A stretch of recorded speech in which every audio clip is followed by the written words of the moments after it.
Hello, dear audience. I'd like to talk a little bit about a myth that a lot of people do believe, and it's perpetuated by the media to a certain degree, and it's perpetuated by politicians, and that is that when a politician gets up and promises full employment, if you elect him or her, that they're really being sincere. And in reality, if we go by the theory of monetarism, which is very much foundation of much of our economic thought in the Western world, then you can't have full employment. And here's the reason why. If you have full employment, that means you no longer have competition in the workplace. Everyone's got a job. So what's the first thing they do when they notice that employers can't find people to fill a position when it comes open? The employee is going to ask for a raise in wages, obviously, because there's someone maybe somewhere else that's willing to pay extra because there's a shortage of workers. So therefore, that will mean the person who's the employer has to raise the price that they are charging for a good or a service. Therefore, the prices go up, and then we have inflation. All right, so you have an increase in if demand is constant, and you have an increase in wages, that increases production cost across the board. So therefore, it increases inflation because you have to. If everyone still wants to make a profit, it just goes up the ladder. Now, monetarism, which is often associated with Milton Friedman, you can look him up on the internet. He has a lot of really interesting videos on capitalism and so forth. He proposed that in order to reduce inflation, so you don't have problems with prices going up, and then eventually you wind up like some of these countries we read about around the world, such as Zimbabwe and Iraq, where the inflation is quite high.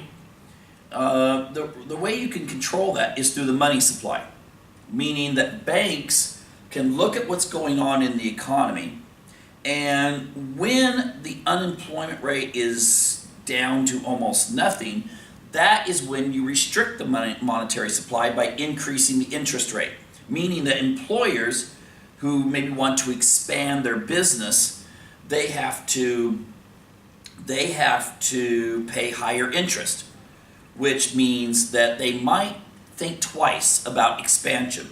Maybe a young couple thinking about buying a home or buying a car. If the interest rates are too high, they might decide, let's wait a while.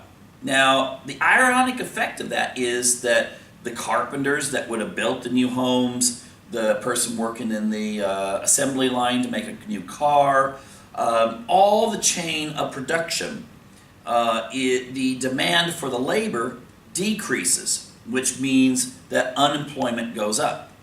Now, when the unemployment rate starts going up too much, then you lower the interest rate.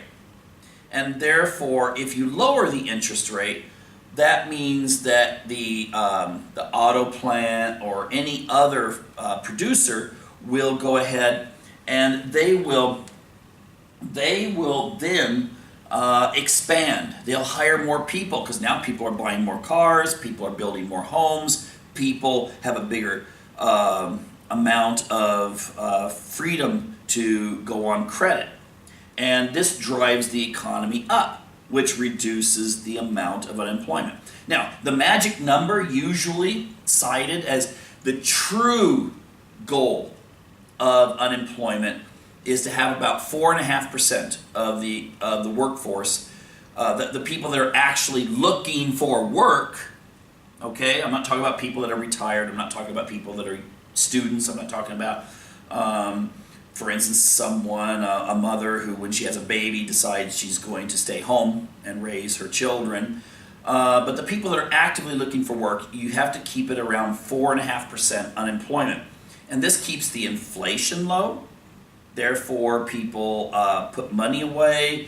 That money is then used for investments, and this keeps the economy from going through booms and bust, and also creates a situation where investors feel a little bit more confident that next year, the year after, and the year after will have economic stability. Now, if you're one of the 4.5% that happens to be unemployed, or the people that are employed, when you're thinking, man, I wish that I got more money for what I work for, well, it's not so good for you.